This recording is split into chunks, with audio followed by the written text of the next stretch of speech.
Pardon, Saint-Esprit. Pardon, Saint-Esprit. Pardon, Saint-Esprit. Saint-Esprit, nous avons besoin que tu continues de souffler sur nous. Que tu continues de souffler sur nous. Continue de souffler sur l'Église. Quand le vent du Saint-Esprit continue de souffler sur nous, sur l'Église, alors les situations contraires, les vents contraires cessent. Dans cette vidéo, recevons plus de lumière avec le pasteur afin de savoir comment marcher avec Dieu. Bon visionnage. Continue de souffler, Saint-Esprit. Continue de souffler, Saint-Esprit. C'est réellement la prière que j'aimerais vous encourager à faire en ce début d'année, tout au long de cette année. Acte 11, 19 à 30, et ensuite on continuera jusqu'à acte 13. Ceux qui avaient été dispersés par la persécution survenue à l'occasion d'Étienne, allèrent jusqu'en Phénicie, dans l'île de Chypre et à Antioche, annonçant la parole seulement aux Juifs. Il y eut cependant parmi eux quelques hommes de Chypre et de Cyrène qui, étant venus à Antioche, s'adressèrent aussi aux Grecs et leur annoncèrent la bonne nouvelle du Seigneur Jésus. La main du Seigneur était avec eux et un grand nombre de personnes crurent et se convertirent au Seigneur. Alléluia. Le bruit en parvint aux oreilles des membres de l'église de Jérusalem. Et ils envoyèrent Barnabas jusqu'à Antioche. Lorsqu'il fut arrivé et qu'il eut vu la grâce de Dieu, il s'en réjouit et les exhorta tous à rester d'un cœur ferme, attachés au Seigneur. Car c'était un homme de bien, plein d'Esprit Saint et de foi. Et une foule assez nombreuse, alléluia, se joignit au Seigneur. Barnabas se rendit ensuite à Tarse pour chercher Saul. Et l'ayant trouvé, il l'amena à Antioche. Pendant toute une année, ils se réunirent aux assemblées de l'Église et ils enseignèrent beaucoup de personnes. Ce fut à Antioche que pour la première fois les disciples furent appelés chrétiens. En ce temps-là, des prophètes, écoutez bien, descendirent de Jérusalem à Antioche. L'un d'eux, nommé Agabus, se leva et annonça par l'Esprit qu'il y aurait une grande famine sur toute la terre. Je répète, qu'il y aurait une grande famine sur toute la terre. Elle arriva, en effet, sous Claude. Alors les disciples résolurent d'envoyer, chacun selon ses moyens, un secours aux frères qui habitaient la Judée. Ils le firent parvenir aux anciens par les mains de Barnabas et de Saul. Chapitre 12, on parle juste à la fin de l'église d'Antioche et qui dit, acte 12, je crois 35, c'est ça. Barnabas et Saul, après s'être acquittés de leur message, s'en retournèrent de Jérusalem, emmenant avec eux Jean, surnommé Marc. Donc ils sont partis puis ils sont revenus. Acte 13, verset 1 maintenant. Il y avait dans l'église d'Antioche des prophètes et des docteurs. Barnabas, Siméon, appelé Niger, Lucius de Cyrène, Manahan, qui avait été élevé avec Hérode le tétrarque, et Saul. Pendant qu'ils servaient le Seigneur, pendant qu'ils cherchaient Dieu dans leur ministère et qu'ils jeûnaient, le Saint-Esprit dit « Mettez-moi à part Barnabas et Saul pour l'œuvre à laquelle je les ai appelés. » Alors après avoir jeûné et prié, ils leur imposèrent les mains et les laissèrent partir. Barnabas et Saul, envoyés par le Saint-Esprit, descendirent à Sélécie et de là, ils embarquèrent pour l'île de Chypre. Arrivés à Salamine, ils annoncèrent la parole de Dieu dans les synagogues des Juifs. Ils avaient Jean pour aide.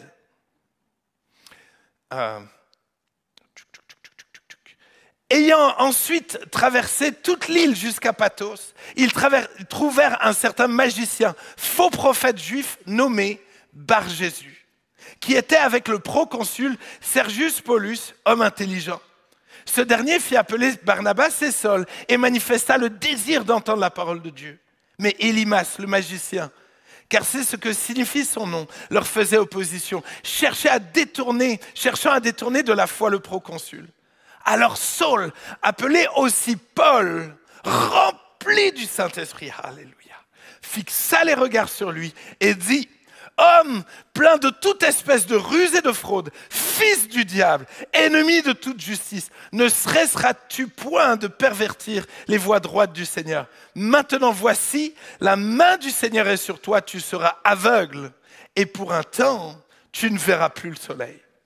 Aussitôt l'obscurité et les ténèbres tombèrent sur lui, et il cherchait en tâtonnant des personnes pour le guider. Alors le proconsul, voyant ce qui était arrivé, crut, étant frappé par la doctrine du Seigneur. Amen. Amen.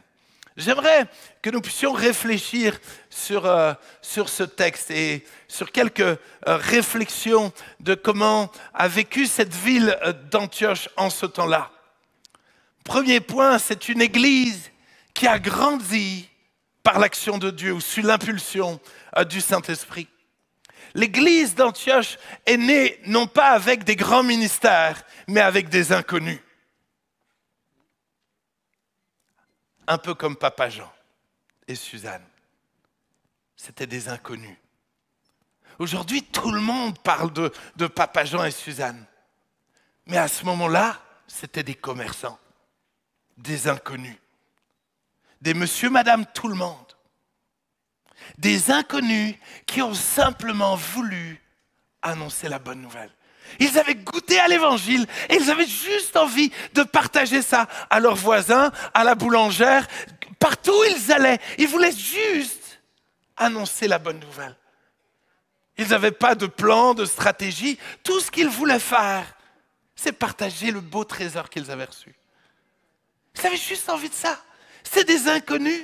Ils ne cherchaient pas un titre, ils n'avaient aucune idée qu'un jour, ils deviendraient pasteurs d'une église comme celle-là. Aucune idée. Aucune ambition. N'ayons aucune ambition en cette nouvelle année que de simplement annoncer la bonne nouvelle à nos voisins. N'ayons qu'une envie, qu'un désir, c'est de simplement annoncer la bonne nouvelle. Et vous savez ce qui est arrivé? Comme à Antioche, la main du Seigneur était sur eux. La main du Seigneur était sur eux. Et un grand nombre de personnes crurent et se tournèrent vers le Seigneur. Un grand nombre. Et nous en faisons partie. Et nous en faisons partie. Et nous pouvons louer Dieu de ce qu'il a envoyé à Jean et Suzanne en ce début d'année. Louons Dieu pour ce qu'il a fait au travers d'eux. Parce qu'au travers d'eux, nous sommes sauvés. Louons le Seigneur. Louons le Seigneur. Alléluia. Alléluia. Je ne sais pas si vous réalisez, si Jésus n'était pas intervenu dans la vie de ma maman, je ne sais pas où je serais aujourd'hui.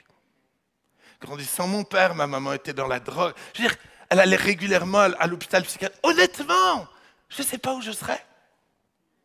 Quelle grâce! Quelle grâce! Quelle grâce! Quelle grâce!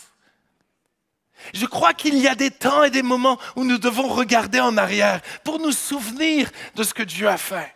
Nous souvenir de toutes les grâces qu'il a fait. Nous souvenir de comment le Saint-Esprit a soufflé dans la division. Comment le Saint-Esprit a soufflé alors que tout le monde était découragé. Nous souvenir finalement du parler en langue, comment Dieu a donné le parler en langue et le chant en langue et la présence de Dieu venait et les gens étaient attirés. J'aimerais qu'on puisse se souvenir de cela. Nous souvenir, peut-être de relire le livre de Papa Jean, ça nous ferait du bien en ce début d'année. Nous souvenir. Et ne pensez pas que la vie était facile à ce moment-là.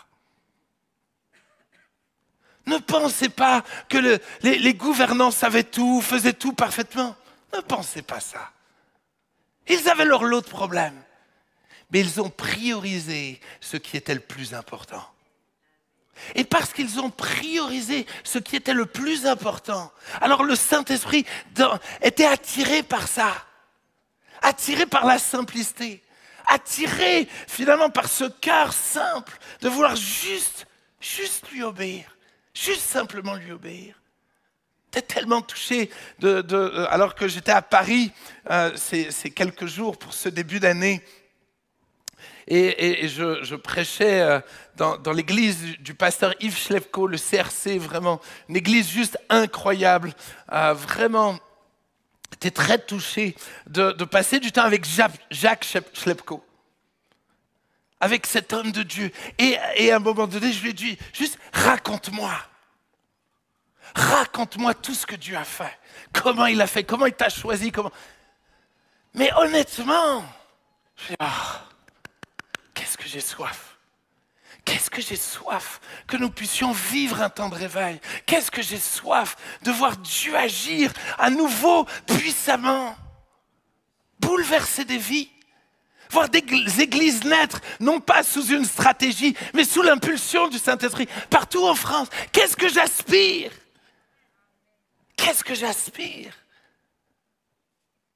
Vous savez, je crois qu'il y a un souffle que Dieu nous a permis de connaître, un souffle de Dieu. Et j'aimerais vous montrer un extrait d'une petite vidéo, la vidéo numéro 1, si on peut la lancer.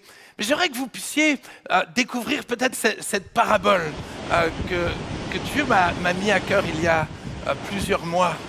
Et qu'on puisse voir, voilà, la vidéo numéro 1. J'étais il y a quelques années à San Francisco. Et alors que j'étais à San Francisco, ce qui était juste impressionnant, c'est de voir ces centaines et ces centaines de personnes faire du kitesurf. Et regardez, ils se laissent conduire par le vent. Le vent souffle. Et ils se laissent finalement impulser par le vent. Mais ils sont des dizaines et des dizaines. Et quand j'y étais, honnêtement, c'était des centaines de personnes qui étaient conduites par le vent, bougées, bousculées par le vent. Et c'était juste incroyable de les voir prendre leur envol, de les voir finalement opérer des choses qu'ils n'auraient pas pu sans l'aide du vent. On peut arrêter la vidéo, merci beaucoup. Je crois que nous avons eu la grâce d'être spectateurs de ce souffle-là. Et Papa Jean, et Pasteur Sam, et toute l'équipe de ce temps-là, ce qu'ils ont fait, c'est qu'ils ont mis à leurs pieds la parole de Dieu comme fondement, ce surf-là, et ils ont dit, ok, Saint-Esprit, tu souffles, allez, on y va. Allez, on y va. Alors des fois, bien sûr, qu'ils sont tombés dans l'eau. Et honnêtement, à San Francisco, l'eau était froide.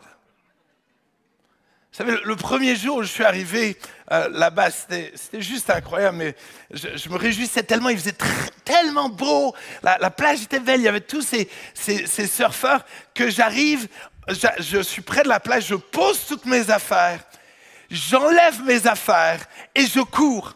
Et j'avais un caleçon foncé, donc je me suis dit, rien à cirer.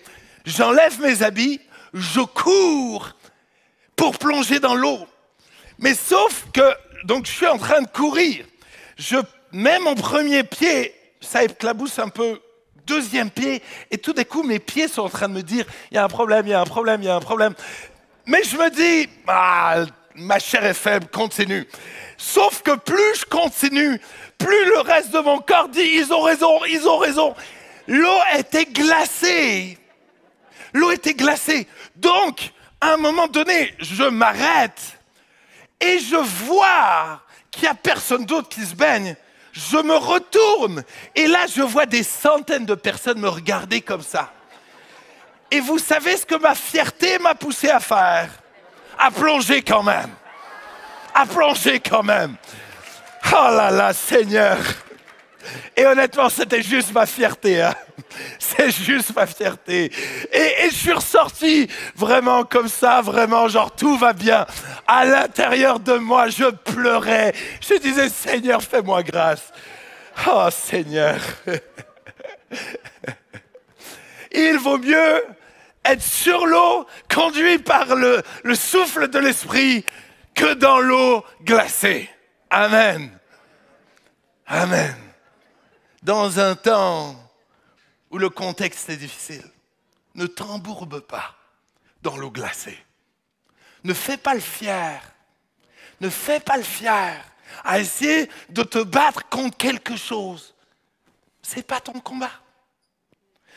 Saute sur la parole de Dieu et laisse le Saint-Esprit te guider. Laisse le Saint-Esprit souffler. Laisse le Saint-Esprit te conduire. Mon deuxième point, c'est que si nous voulons regarder en arrière, voir comment l'Église a grandi, deuxième point, c'est une Église qui prend soin les uns des autres au milieu d'une tempête mondiale. Ils ont connu une famine mondiale. Je méditais un peu dessus. Moi qui suis gourmand, je sais, ça se voit. Comment j'aurais vécu une famine mondiale?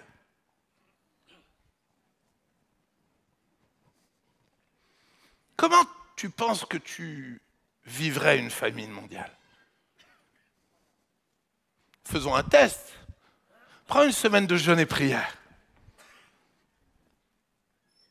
Et puis après, tu me dis, OK, qu'est-ce qui est mieux? Famine mondiale ou pandémie? Et quand je dis pandémie, c'est porter le masque. On va voir qu'est-ce qui était le plus compliqué. Ils ont connu une famine mondiale. Et c'est écrit au temps de l'empereur Claude. Et juste après, il n'est pas écrit « et ils ont été manifestés ». Non, non, non, non, non. Juste après, vous savez ce qui est écrit? Ils se sont secourus les uns les autres. Ils ont pris soin les uns des autres. Ils se sont souciés des autres. Je prie Dieu qu'en cette année 2022, nous puissions retrouver l'élan que nous avons connu en avril 2020. Un élan à se téléphoner les uns les autres. Un élan, parce qu'à ce moment-là, on râlait pas trop, on venait d'être abasourdis. Donc à ce moment-là, notre orgueil avait diminué. L'impression qu'il a réaugmenté depuis. On va prier qu'il puisse redescendre de nouveau. Mais le seul souci de l'Église, c'était de s'appeler les uns des autres, de veiller les uns sur les autres. Est-ce qu'on a toujours ce même souci-là? J'étais tellement touché de visiter une veuve de l'Église qui me disait « Mais Thibaut, j'aimerais tellement venir chaque dimanche à l'Église. Mais il n'y a personne pour me ramener après le culte. » J'ai dit « Mais ça ne peut pas exister. Ça, si tu veux venir dans ce lieu, on n'a pas le droit. » Et de lui dire, vraiment, je vais essayer d'organiser les choses, mais si un jour tu es en galère, je serai toujours là pour te ramener. Mais m'applaudissez pas. Je dis pas ça pour moi, je dis ça, justement, avec honte, pour moi. D'être des fois là, à mener ma vie, à faire mon petit truc, sans me soucier plus. Sans visiter plus. Mais encore une fois, le but, ce n'est pas que les pasteurs visitent plus. Le but et ma prière, c'est que nous puissions être une église où on prend tous soin les uns des autres. Où on veille tous les uns sur les autres. J'aimerais tellement qu'on puisse être réveillés à nouveau. Et à nouveau, alors je sais que c'est bousculant. Ça a dû être bousculant, alors qu'eux n'avaient pas grand-chose de tout d'un coup devoir donner le peu qu'ils avaient. C'était pas facile. Mais ils l'ont fait. Mais non seulement ils l'ont fait, mais ils devaient voyager pour transporter ça. C'est une chose que de ne pas avoir beaucoup à manger. C'en est une autre que de marcher des centaines de kilomètres pour les autres.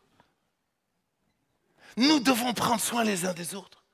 Quelqu'un en arrivant à l'église, quelqu'un était allongé, littéralement, allongé par terre à côté du portail. Et je veux dire, je rentre et je me dis, mais, OK, je ne comprends pas, il y a un bug dans le système. Il y a plein de voitures sur le parking, il y a forcément quelqu'un qui va venir. Et donc, je me gare, puis tout d'un coup, je vois quelqu'un y aller et je me dis, ah, c'est bon, il y a quelqu'un qui a été. Puis après, je me dis, vas-y. Mais le quelqu'un qui était allé, c'était juste son ami à lui.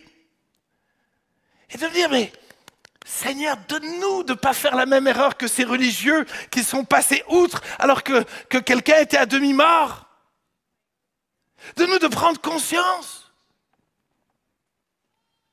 Alors tu vas me dire, oui, mais il fait la manche. Mais excusez-moi, j'aimerais pas être allongé par terre sous la pluie comme il l'était. Qu'il fasse la manche ou pas, ça coûte pas grand-chose d'aller dire bonjour, qu'est-ce que je peux faire pour vous?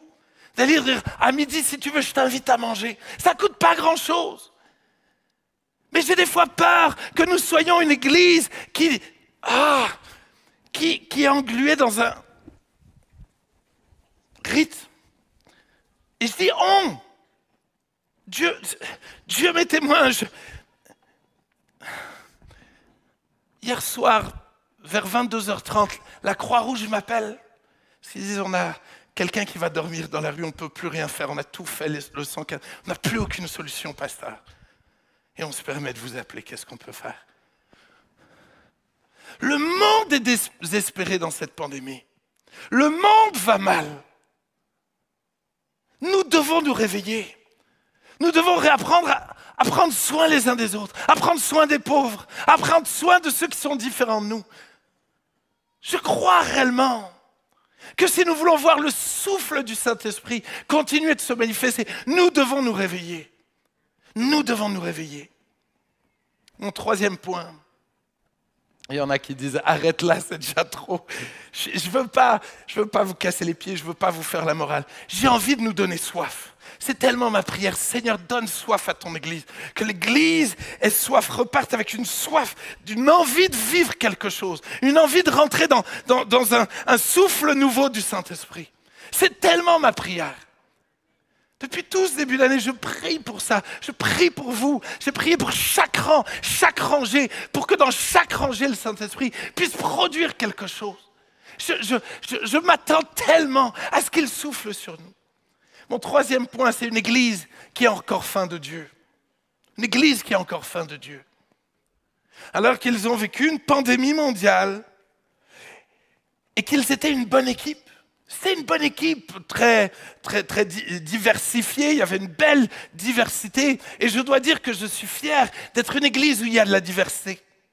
Une église où il y a des jeunes, des moins jeunes. Une église où il y a des hommes, où il y a des femmes. Une église où il y a des gens d'Afrique, des gens de partout dans le monde. Je loue Dieu pour la diversité de notre église.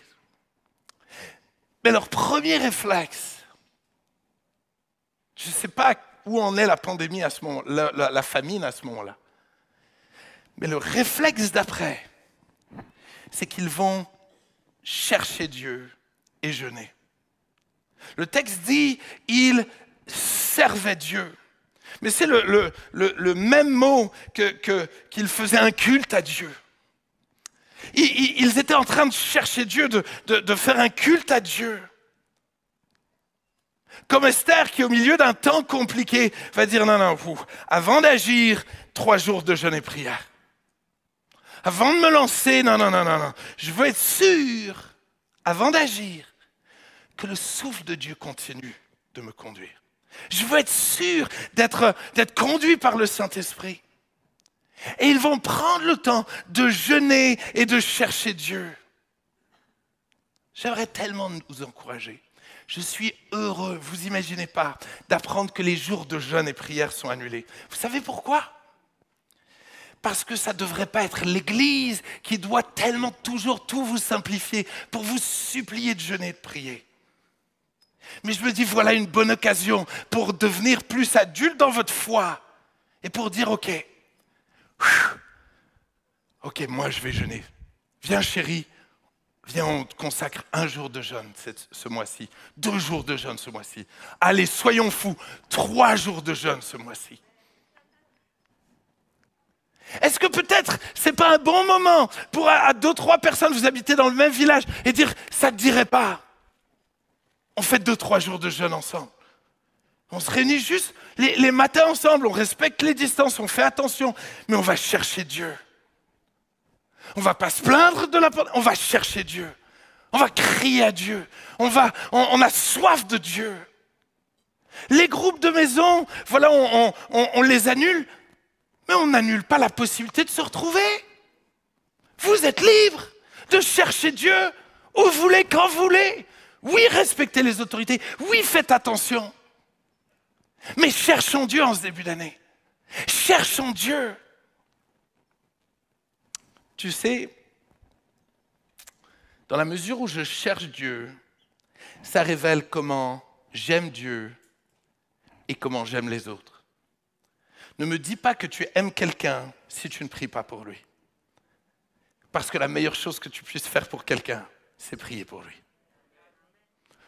N'ose même pas me dire « Ah, mais j'aime ma femme ». Tu pries pour elle? Plus beau cadeau que tu puisses faire à ta femme, ce n'est pas des fleurs, c'est de prier pour elle. Merci pour le beau amen de Pasteur Sam.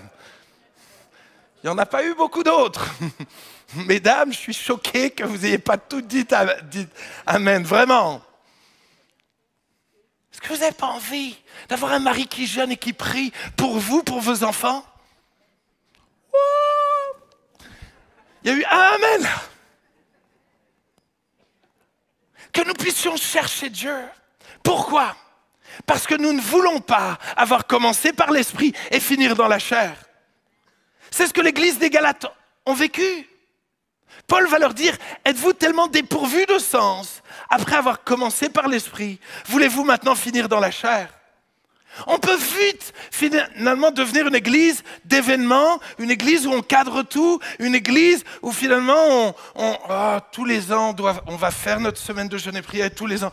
Ok, Dieu a tout chamboulé. Pas de problème, le fond lui est toujours là. Si nos événements sont annulés, son esprit est toujours là. Tous les événements peuvent être annulés, même ce lieu peut être fermé. Si le vent souffle, ça ne changera rien. Si le vent souffle, ça ne changera rien et ça ne devrait rien changer. Et je vous promets une chose, avec l'équipe pastorale, on se bat avec une seule perspective en ce moment. C'est de vous préparer à ce que le jour où on nous ferme ce bâtiment-là, si les gens croiront nous empêcher d'annoncer l'évangile, ça sera pire. Ça va devenir fou. On va vous équiper, on va vous équiper, on va vous équiper. Et le souffle de Dieu va souffler. Alléluia, alléluia, alléluia. Oh, ça va. Oh, punaise. Pour une fois, je sens que ça va. Je ne sais pas si ça vous est jamais arrivé, mais moi, ça m'est déjà arrivé. J'ai reçu quelques années des chèques cadeaux à Noël. Je ne sais pas si vous recevez des fois ce genre de choses. Moi, j'avoue que j'aime bien des vrais cadeaux. Mais on m'a donné des chèques cadeaux. Et donc, j'ai plein de chèques cadeaux et c'est plein d'argent. Et donc, sur le coup, je reçois ça, je suis content, reconnaissant, tout ça. Et je mets ça dans un tiroir. Et après, ils sont périmés. Tu es prophète, Dominique. Ou alors tu as vécu les mêmes choses. Je ne sais pas.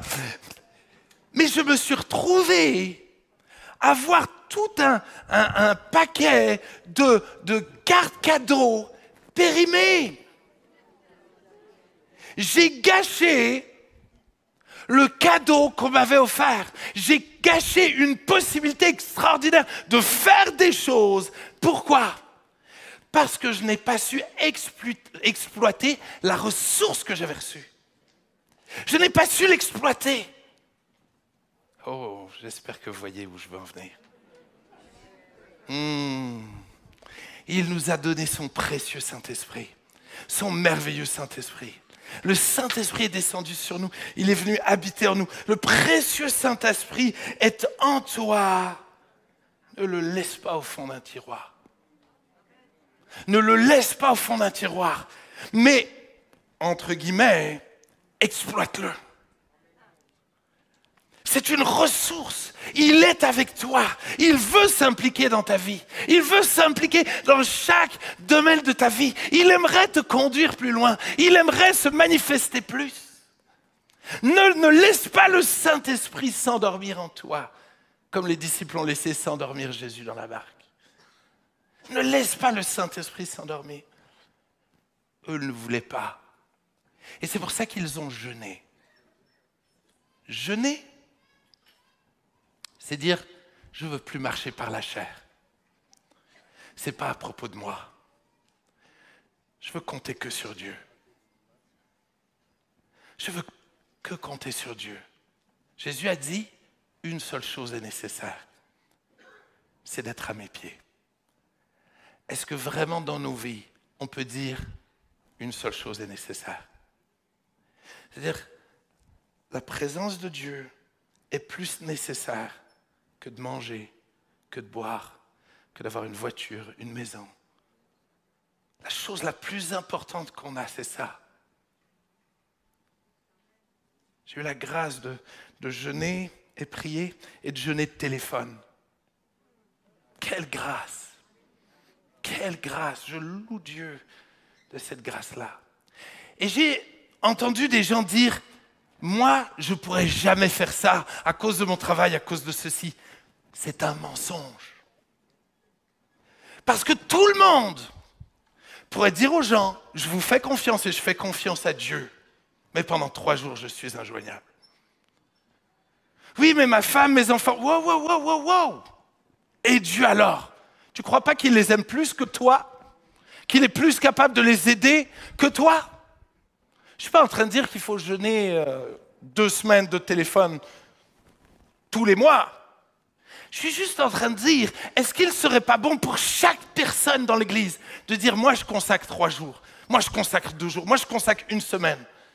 Mais on devrait tous avoir des temps comme ça où on dit, une seule chose est nécessaire, c'est toi.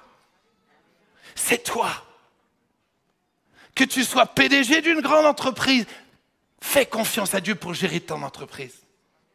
Que tu sois pasteur principal d'une grande église.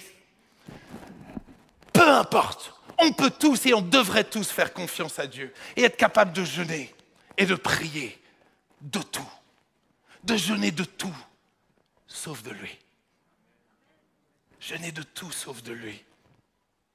Vous savez que un péché que je n'ai jamais trop compris pourquoi il y avait un verset au milieu d'autres versets, mais c'est dans Romains 3, verset 9.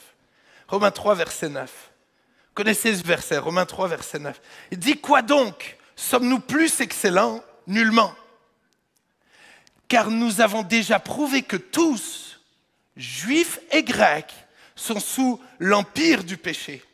Selon qu'il est écrit, il n'y a point de juste, pas même un seul.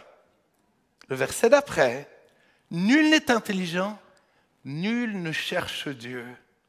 Tous sont égarés, tous sont pervertis.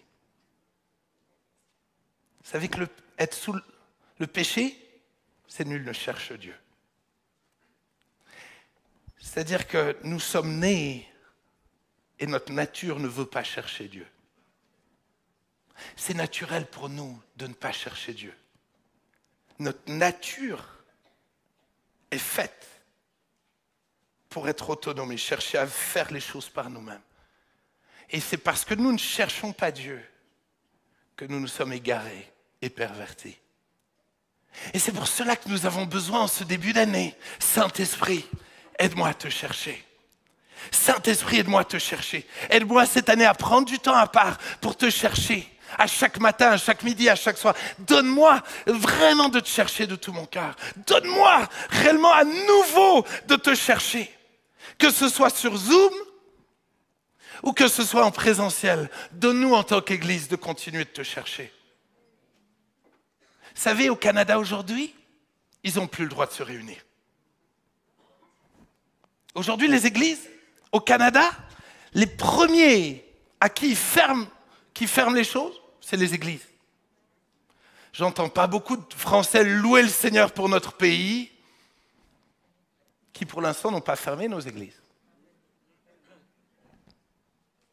Louons le Seigneur pour la grâce qu'on a de se retrouver. En Algérie. Louons Dieu pour la grâce. Louons Dieu pour notre constitution. Louons Dieu de ce que nous pouvons nous retrouver pour chercher Dieu. Et aspirons à ce que le Saint-Esprit parle et agisse. Oups. J'ai ramené le cerf-volant de ma femme. elle ne l'utilise plus. Enfin, je ne crois pas. J'ai ramené ce cerf-volant et un peu à l'image du kitesurf, je me dis, je peux avoir plein de motivations et essayer d'utiliser cela et dire, waouh, je vais briller, waouh, je vais prier, je prends des grosses résolutions et de dire, j'y vais, wouh. Ah, il a quand même un peu... il est allé chez toi, Sam. Oui, c'est ça. C'est-à-dire que il va vite retomber. Je peux faire tous les efforts que je veux. Certains me regardent genre en mode, on m'a compris. C'est bien, mais je vais le refaire. Parce que maintenant, il faut que tu appliques ce principe-là à ta propre vie. C'est le but de chaque parabole, c'est ça. Tu peux essayer de faire tous les efforts que tu veux pour prier plus. Si le Saint-Esprit ne t'aide pas, si le souffle du Saint-Esprit ne vient pas t'aider à décoller, alors tu feras plein d'efforts pour témoigner, pour essayer d'aider plein de gens. Et ça sera un temps, et après tu vas terminer. Je sais que certains sont anti-résolution. Moi, je suis pro-résolution en ce début d'année. Prends la résolution de dire au Saint-Esprit, continue de souffler sur moi. Continue de souffler sur moi. J'ai besoin que toi, tu m'aides à chercher Dieu. J'ai besoin que toi, tu me conduises. J'ai besoin que toi, tu m'aides à rester ferme face à la tentation, face à mes addictions. J'ai besoin de toi, Saint-Esprit, en ce début d'année. Je ne veux pas juste parler un peu en langue de temps en temps à l'église. J'ai soif de plus de toi. J'ai soif de plus de toi. Point 4. Oh mince. Une église où le Saint-Esprit parle et les bouscule. Une église où le Saint-Esprit parle et les bouscule. Le Saint-Esprit est invisible, mais il ne devrait pas passer inaperçu. Je répète, le Saint-Esprit est invisible, mais il ne devrait pas passer inaperçu. Le vent fait toujours un bruit. Si on peut mettre juste la bande-son numéro 5. Juste un bruit. Le vent fait toujours un bruit. Il y a toujours un bruit qui accompagne le vent. Il y a toujours un souffle qui accompagne le Saint-Esprit. Là où Dieu ne parle plus, c'est peut-être que le Saint-Esprit est éteint. Parce que là où le Saint-Esprit est à l'œuvre, là où le vent souffle, il y a toujours un bruit. C'est quand la dernière fois que tu as entendu le Saint-Esprit te parler? C'est quand la dernière fois que tu as entendu le Saint-Esprit te parler? Il faut peut-être se taire, prendre le temps d'écouter. Mais je crois que le Saint-Esprit veut parler comme jamais. Il veut te parler pour ta famille, pour ton groupe de maison, pour ton village. Je crois que le Saint-Esprit veut te parler. Et je prie Dieu, et vous n'imaginez pas comme je prie Dieu, qu'à ce micro-là, nous puissions voir maintenant de nouvelles personnes avoir des dons spirituels et exercer des dons spirituels. Sérieusement. Mais où il y a du fruit, il y a eu un impact. Tellement d'entre nous, nous avons reçu des dons spirituels qui ont changé notre vie. Tellement d'entre nous. Tellement de fois, nous avons vu l'impact des dons spirituels. Tout au long de ces quelques jours, quand j'étais au Canada, j'ai la grâce de voir des témoignages arriver, de paroles de connaissance que j'ai pu donner. Quelle grâce! Mais j'aspire à ce que les dons spirituels vous soient communiqués. J'aspire tellement à ce que tous prophétisent comme la Bible le dit.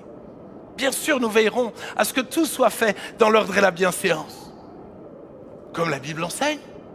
Nous ne voulons pas devenir des farfelus qui imaginons des choses, qui forçons le Saint-Esprit. Nous ne voulons pas devenir comme ça. Mais je sais qu'il y a des gens, vous entendez des fois le Saint-Esprit parler. Mais vous avez peur. Venez nous voir. Je vous promets une chose. On ne vous mordra pas, on ne vous jugera pas. Je préfère quelqu'un qui vient me voir humblement dire « J'ai l'impression que Dieu m'a parlé, mais je ne suis pas sûr. » Moi, la première fois où j'ai reçu quelque chose de la part de Dieu, c'est Claude qui m'a arrêté. Et Claude a pris soin de moi. Il m'a dit « Ok, Tu as reçu une parole de Dieu? Ok, on va attendre qu'elle soit confirmée. On va attendre que quelqu'un la confirme. Et personne n'a confirmé. Alors vous savez, avec plein de bienveillance, j'oublierai jamais ce moment, on était là. Avec plein de bienveillance, il m'a dit, tu vas écrire ce que tu as reçu. Et je vais le montrer à l'équipe pastorale. Et donc, j'ai écrit ça, je lui ai donné. Et les semaines sont passées. Nos pasteurs ne sont pas infaillibles. Et donc, quelques semaines après, je cherchais à te faire des éloges, Claude. Hein. Et quelques semaines après, je venais aider au bureau et je devais prendre une feuille de brouillon. Et je prends la feuille de brouillon au-dessus et par réflexe, je regarde qu'est-ce qu'il y avait derrière. Derrière, il y avait ce que j'avais écrit. Écoutez-moi bien, mais il y avait un mot de Papa Jean qui disait « Cette vision vient bien de Dieu, signé Papa Jean ». Je ne peux pas expliquer comment, à ce moment-là, je savais que Dieu m'avait donné finalement cette capacité d'entendre sa voix. Et bizarrement, on ne m'a plus jamais arrêté. Je ne dis pas que je n'ai plus jamais fait d'erreur. Et je dois continuer d'apprendre. Mais j'ai envie qu'on puisse apprendre ensemble. Venez nous voir. Vous recevez des choses, prenez rendez-vous avec nous. On va prier. On saura vous dire si ça vient de vous. Et en même temps, on va prier. Que Dieu précise les choses. Je me souviens une année à The Rencontre. À la fin de The Rencontre, c'était un des premiers The Rencontres que je gérais. Samuel est venu me voir et m'a dit « Thibaut, tu as donné des paroles. Elles sont tellement vagues que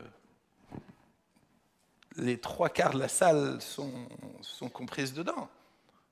Il faut que tu pries qu'elles soient plus précises. » Mais Dieu merci pour la grâce que nous avons d'être sérieux avec les dons spirituels.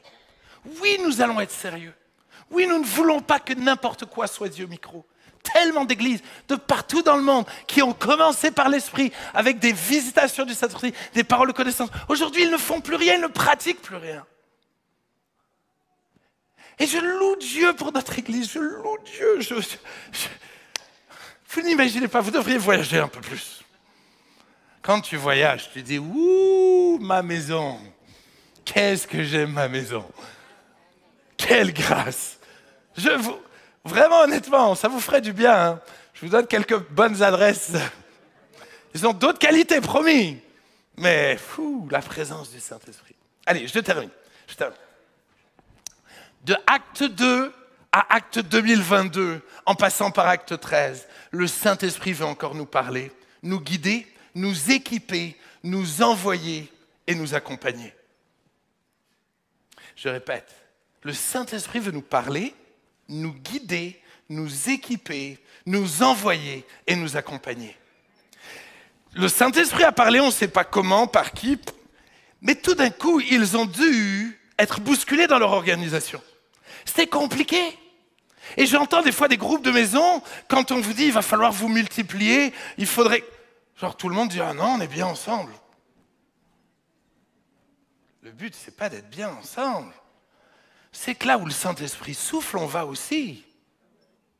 Vous avez remarqué dans le kitesurf, au cerf-volant, on utilise le vent en fonction de ce que nous on veut.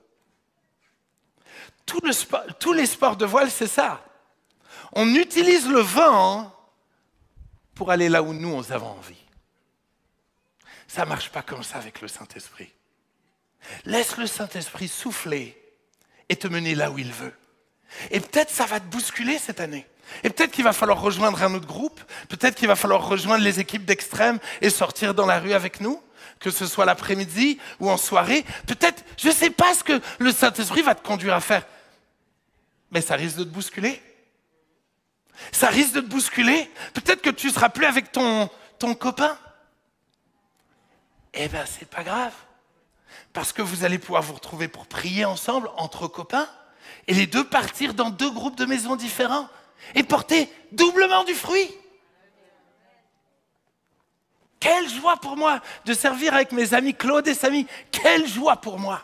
Mes amis depuis que je suis adolescent et aujourd'hui de voir combien on peut servir ensemble. Chaque semaine, on essaye de prier ensemble. Pourquoi? Pour que Dieu nous utilise chacun. Samy à Bâle, Claude à la FSF, moi dans le pastorat. Je veux dire, on prie tellement les uns pour les autres. Mais on a conscience que derrière, on a une mission. Le but, c'est pas d'être tout le temps ensemble. On aimerait bien. Mais il y a un enjeu plus grand. Vrai, alors peut-être les musiciens peuvent venir me rejoindre. J'aimerais vous lire quelque chose que j'ai entendu souvent parler et je me suis dit, il faut que je mène mon enquête. Il faut que je mène mon enquête. Est-ce que vous avez déjà entendu parler de Duren and Zen? Certains, oui. Les irréductibles gaulois, ils ont entendu. Il y a des gens qui, sur Internet, vous me regardez genre, wow, c'est un nouveau parler en langue? Non.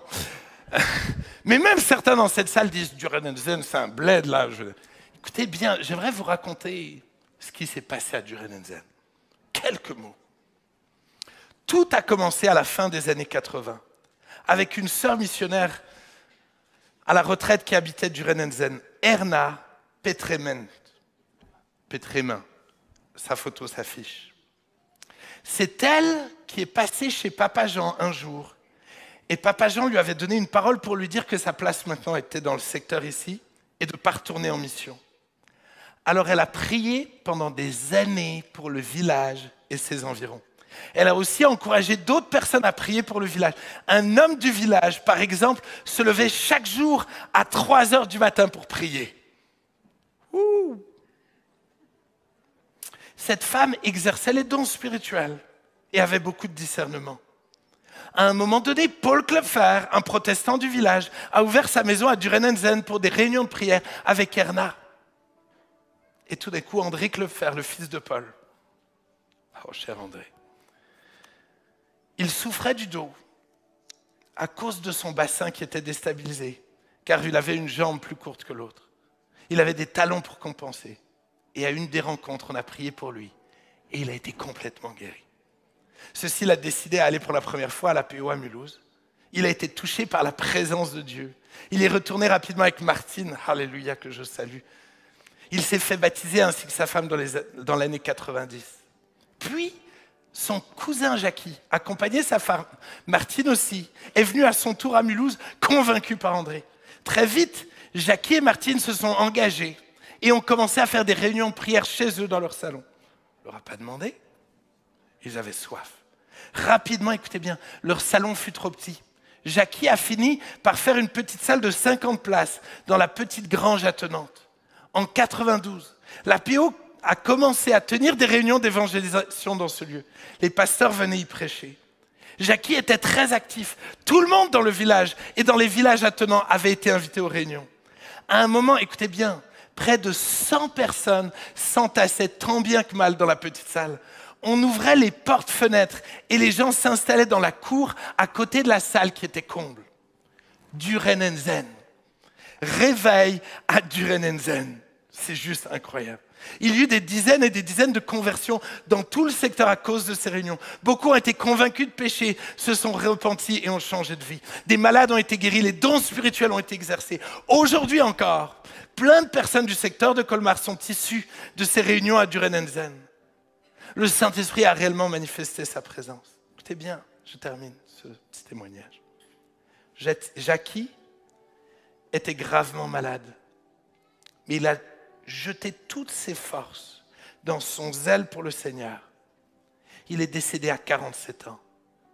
Mais c'est comme s'il avait toujours su qu'il avait peu de temps devant lui. C'est pourquoi il a réalisé infatigablement, avec une si grande persévérance, le travail d'une vie au service du Seigneur en quelques années. Il travaillait à 200 à l'heure et il était conscient qu'il était au bénéfice des années de prière de la sœur Erna. Duren and Zen. Pourquoi pas Saint-Bernard? Pourquoi pas Masevaux? Tant d'histoires. Vous faites partie de toutes ces histoires du réveil que nous avons connues. Tant d'histoires. Est-ce que nous ne voulons pas que tout d'un coup Riedisheim soit sauvé? Absheim, Kems, Haute-Marsheim. Haute-Marseille. On rêve d'avoir des groupes de maison à Haute-Marseille. On rêve de voir un vent souffler. Un vent souffler. Chaque village. Voir chaque village connaître ce genre de réveil. Je rêve de voir un réveil à Peugeot. Nous avons connu un réveil à Peugeot. Je rêve de voir des réunions de prière entre l'heure à midi à Peugeot et des dizaines et des centaines de personnes être sauvées. Je rêve à nouveau de voir le Saint-Esprit souffler sur son Église, de voir des réveils prendre place. Ça va nous coûter, ça va être bousculant, mais c'est de ça que nous avons besoin. Nous avons tellement besoin que le vent souffle. Nous avons tellement besoin de le laisser agir, de le laisser faire. C'est pas, je vous encourage pas à faire une œuvre, à faire des œuvres. Non. Va le chercher lui. Et à dire tout ce que tu veux, je le ferai. Conduis-moi à nouveau. Conduis-moi auprès de mes voisins. Conduis-moi sur mon lieu de travail. Un réveil pour les frontaliers en Suisse. Un réveil. Un réveil pour nos infirmiers et nos infirmières. Un réveil auprès de la police. Un réveil chez les pompiers. Christian, un réveil dans la gendarmerie. Un réveil. Un réveil qui prenne place dans chaque sphère de la société. Un réveil auprès des personnes âgées. Un réveil auprès des enfants. Est-ce qu'on prie encore que dans nos écoles du dimanche, l'Esprit de Dieu descende? Ces enfants soient baptisés du Saint-Esprit, des paroles de connaissance de Dieu. Est-ce qu'on aspire encore à ça? Tellement de témoignages que je ne peux pas vous raconter, le temps est passé. Mais j'aimerais qu'on puisse prier. J'aimerais vraiment qu'on puisse prier.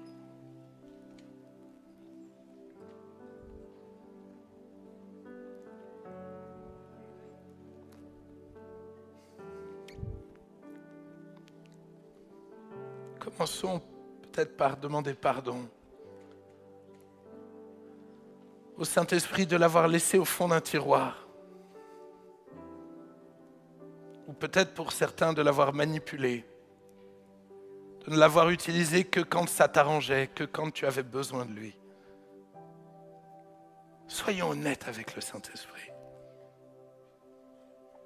Il est saint. Il est saint.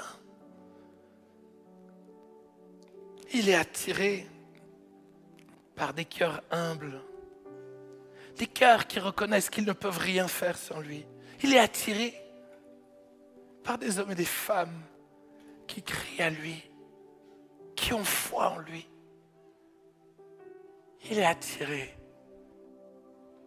par des hommes et des femmes qui sont prêts à lui obéir et à aller seulement là où lui le veut. Commence vraiment peut-être à demander pardon au Esprit de Dieu. Pardon. Pardon pour toutes les fois où je t'ai résisté, où tu m'as demandé quelque chose et je ne l'ai pas fait. Pardon, Saint-Esprit. Pardon, Saint-Esprit. Pardon, Saint-Esprit, pour toutes les fois où je me suis confortabilisé dans une vie que je pouvais gérer. J'étais dans une routine et je faisais des choses pour Dieu, mais sans toi, Saint-Esprit. Pardon. Pardon. Pardon, Saint-Esprit. Pardon pour toutes les fois où je t'ai attristé par mes péchés, par mon caractère. Pardon, Saint-Esprit. Pardon pour toutes les fois où nous nous sommes contentés de suivre des événements plutôt que de te chercher toi. Pardon, Saint-Esprit.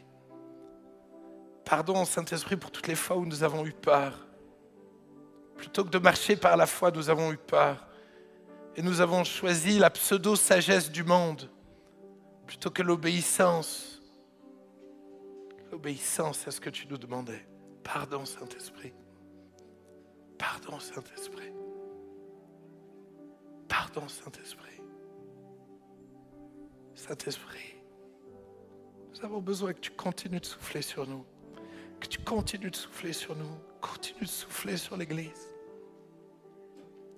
Alors que l'équipe de louange va se joindre à moi, j'aimerais que nous puissions chercher le Saint-Esprit. Accordez-moi de vous bousculer un peu en ce début d'année. J'aimerais que nous puissions chercher le Saint-Esprit. levons-nous ensemble et cherchons le Saint-Esprit. Crions à lui.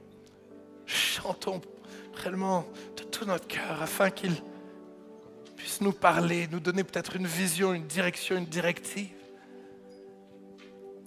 Oh Saint-Esprit, nous avons soif de toi. Nous avons soif de toi. Ta paix est une rivière. Oh Saint-Esprit. Ton amour est une montagne.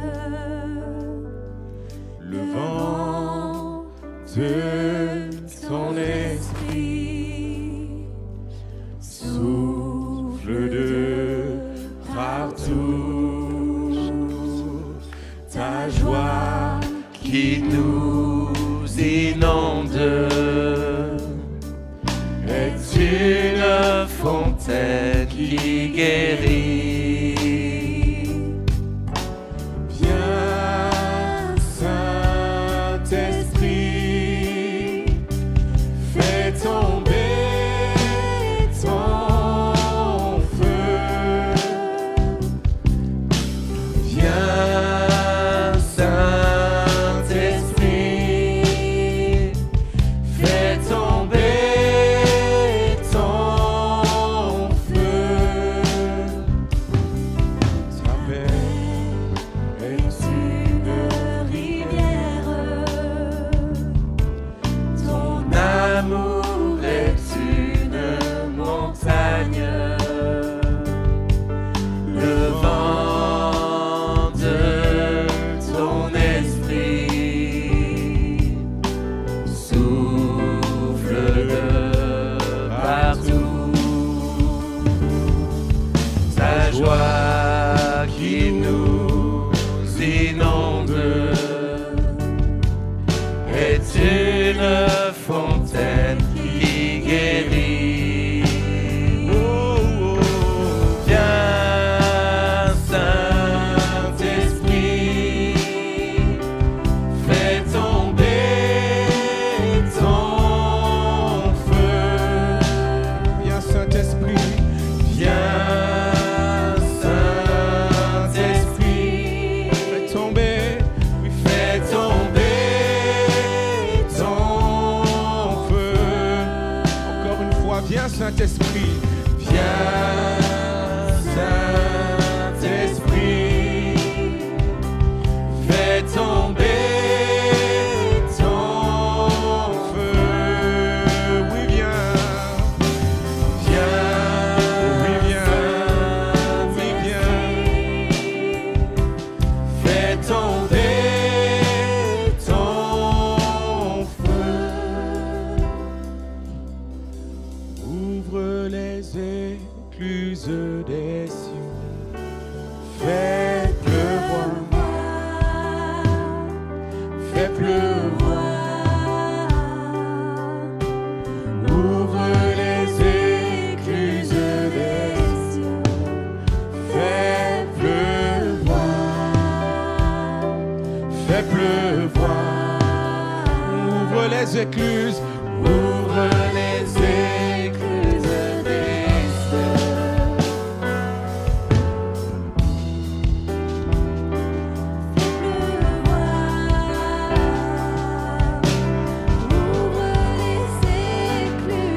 Fais pleuvoir, Seigneur.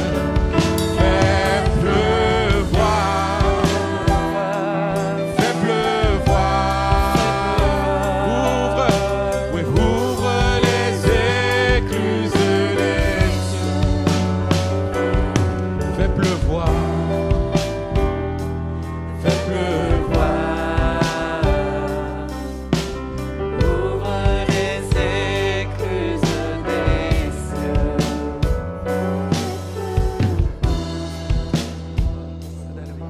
Commence vraiment à chercher le Saint-Esprit. Ouvre ta bouche, que ce soit en chantant, en de nouvelles langues ou en français. Mais ouvre ta bouche et de tout ton cœur, crie à lui. Combien tu as besoin de lui pour cette nouvelle année? Demande au Saint-Esprit. Et peut-être que tu n'es pas baptisé dans le Saint-Esprit. Alors demande au Saint-Esprit de te remplir. Supplie-le. Sans lui, tu ne pourras rien faire. Tu as besoin d'être rempli du Saint-Esprit. Tu as besoin de sa merveilleuse présence. Jésus a payé le prix pour que tu sois rempli du Saint-Esprit. Il est mort sur la croix pour que tu ne sois plus jamais seul, mais rempli du Saint-Esprit. Demande-lui. Il est un bon Père qui s'est donné le Saint-Esprit à ceux qui le lui demandent. Ouvre ta bouche. Ouvrons nos bouches. Et que les murs tremblent. Que nous puissions être rafraîchis à nouveau. Une onction fraîche. Une onction fraîche, un feu nouveau. Un zèle nouveau. Une passion nouvelle. Une passion nouvelle. Un enthousiasme nouveau. Une vision nouvelle des dons spirituels qui descendent maintenant.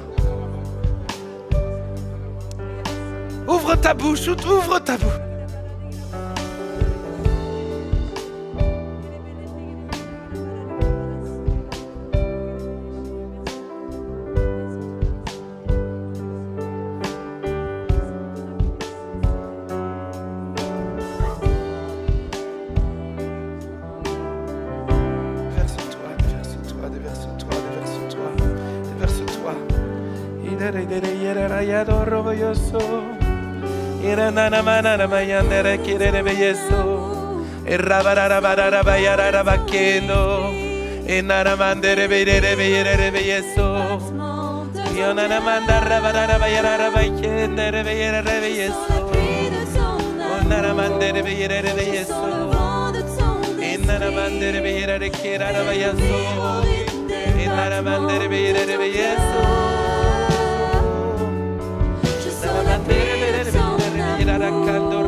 Je sens le vent de ton esprit.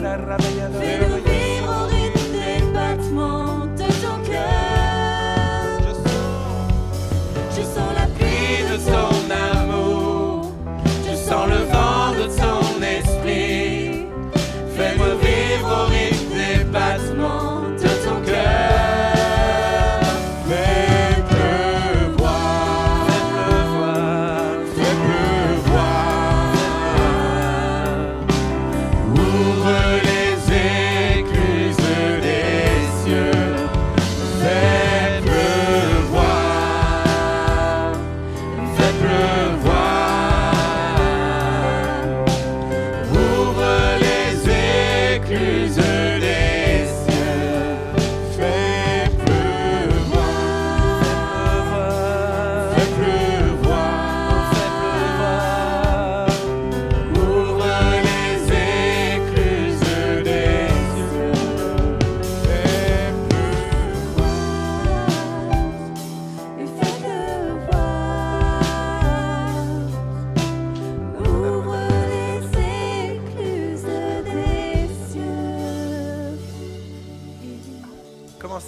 Commence à prier pour le lieu où Dieu t'a placé.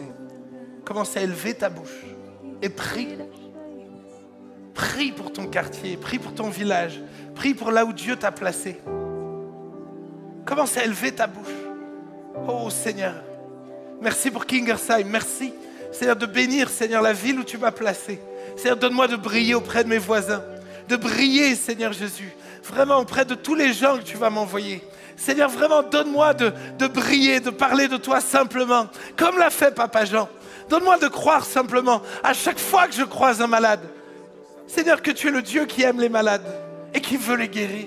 Donne-moi de croire à nouveau que la meilleure chose que je puisse faire pour quelqu'un, c'est de prier pour lui. La meilleure chose que je puisse faire, c'est de prier pour les gens. Donne-moi de prier à nouveau pour les gens.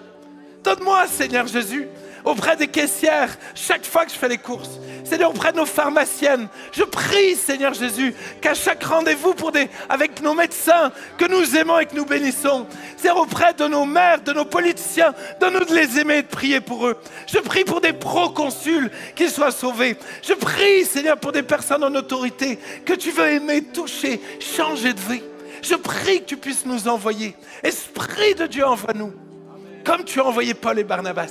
Envoie-nous, envoie-nous, envoie-nous. Envoie les policiers briller auprès de leurs collègues. Envoie les infirmiers briller. Envoie nos professeurs. Tu vois combien nous disons souvent que l'école va mal. Nous voulons soutenir nos missionnaires dans les écoles. Chaque professeur, chaque professeur dans les écoles, chaque infirmière dans les écoles. Bénis-les, que ton onction les accompagne. Et que nous puissions voir des réveils prendre place dans nos écoles, dans le social également. Je prie pour un réveil spirituel. Un réveil spirituel. Je t'en prie, Seigneur. Je t'en prie. Je t'en prie, nous ne voulons pas que les gens viennent tous à Mulhouse. Notre désir, c'est que les gens goûtent à ton amour, naissent de nouveau. C'est ça notre désir. C'est ça notre désir. Je prie pour chaque internaute. Je prie qu'il puisse briller, se laisser bousculer, envoyer. Seigneur Jésus, et que ceux qui n'ont pas d'église à proximité, que des églises naissent sous l'impulsion du Saint-Esprit. Ce n'est pas une stratégie que nous voulons avoir. Nous voulons compter sur toi, Saint-Esprit. Souffle sur nous. Souffle sur nous, Saint-Esprit. Nous avons tellement besoin de toi.